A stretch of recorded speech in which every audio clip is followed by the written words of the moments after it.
Muito boa tarde a todos vocês que nos acompanham aqui pelo Notícias Agrícolas. Eu sou Letícia Guimarães e a gente começa agora mais um boletim, dessa vez para falar sobre o mercado de frango. E quem está aqui com a gente hoje é o presidente do Sindiavipar, o Irineu da Costa Rodrigues. Seja muito bem-vindo, Irineu.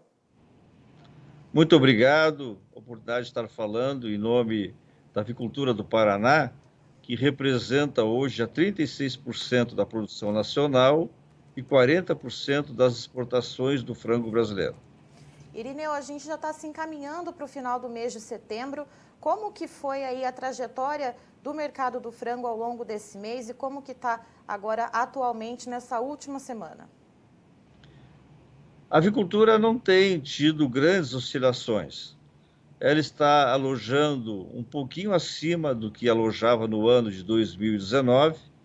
O estado do Paraná tem um destaque, que ele cresceu em torno de 10%, mas a nível de país, nós diríamos que não é significativo o aumento, mas existe um aumento.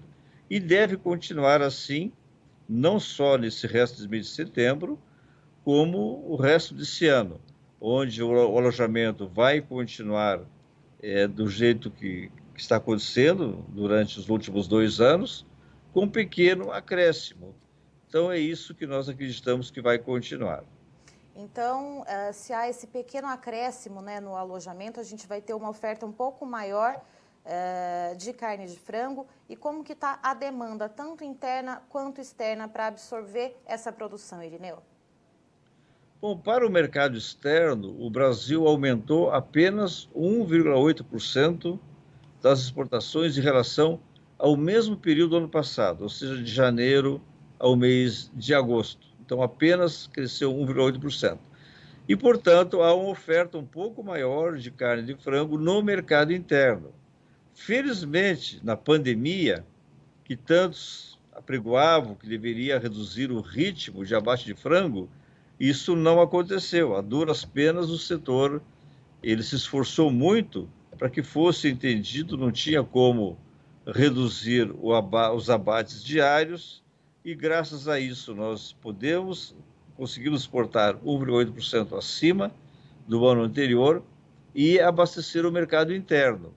Senão, o que nós teríamos hoje? Teríamos um abate muito menor, exportando menos, e certamente as prateleiras do supermercado estariam vazias e o preço muito mais alto. Então, essa regularidade do setor, que lutou muito na pandemia para não haver redução, está mantendo uma oferta boa para o consumidor brasileiro e o preço não tem subido de forma significativa.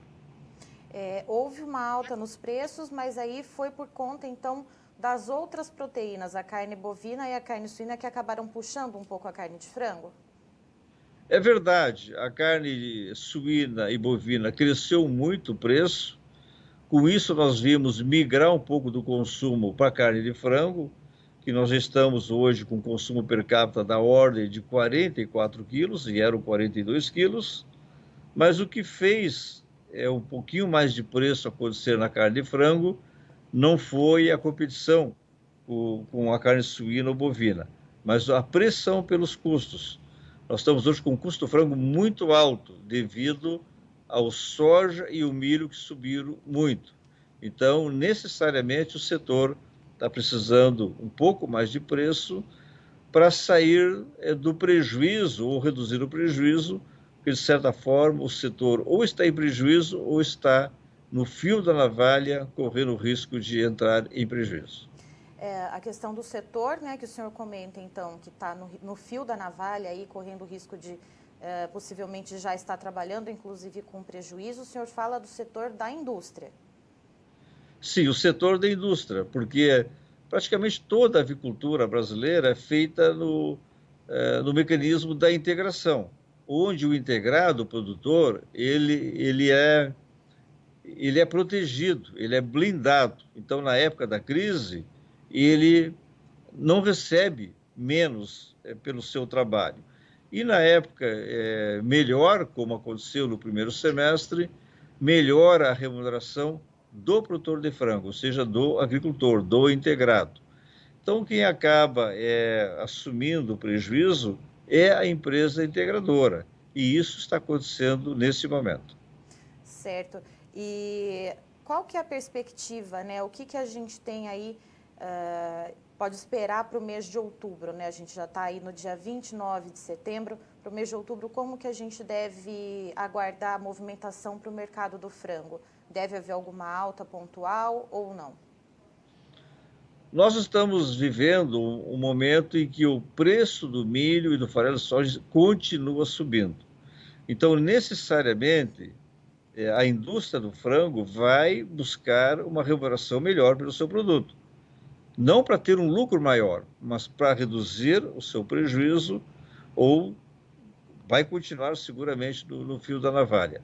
Nós não vislumbramos muita mudança esse ano ou até o início do próximo ano na atividade da avicultura, já que ela mantém o alojamento. A avicultura, como também a suinocultura, são cadeias produtivas complexas que precisam trabalhar a médio prazo.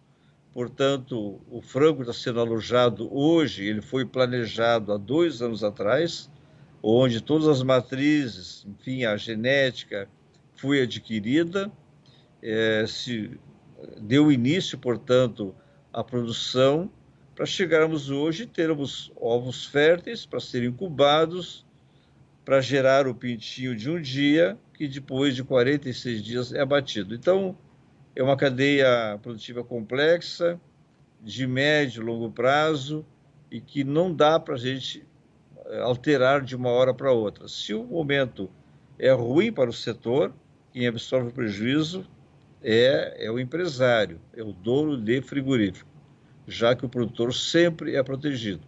E se vem uma época mais favorável, naturalmente, que há essa compensação. Certo, Irineu, eu agradeço a sua participação aqui conosco no Notícias Agrícolas. O senhor é sempre muito bem-vindo. Muito obrigado, é um prazer e uma boa tarde a todos.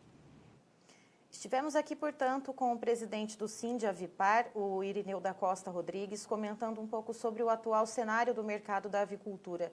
De acordo com ele, a pressão pelos custos de produção, como a maioria, né, quase 100%, dos avicultores brasileiros são integrados a alguma cooperativa ou algum frigorífico, os custos de produção mais pesados, né, que estão agora com os preços mais altos, puxados pelo milho e pelo farelo de soja, acabam ficando por conta da integradora e, segundo o Irineu, isso está fazendo com que muitas empresas, muitas indústrias estejam aí no fio da navalha, talvez até já trabalhando com prejuízo.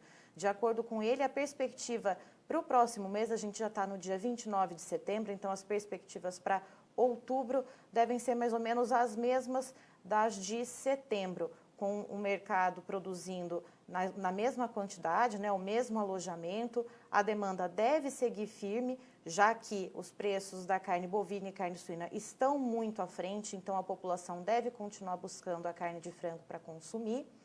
E também deve haver um pequeno aumento, sim, no preço do frango, já que as empresas, né, os frigoríficos, devem colocar um pouco a mais de reajuste por causa justamente dos custos de produção, numa tentativa de sair do prejuízo.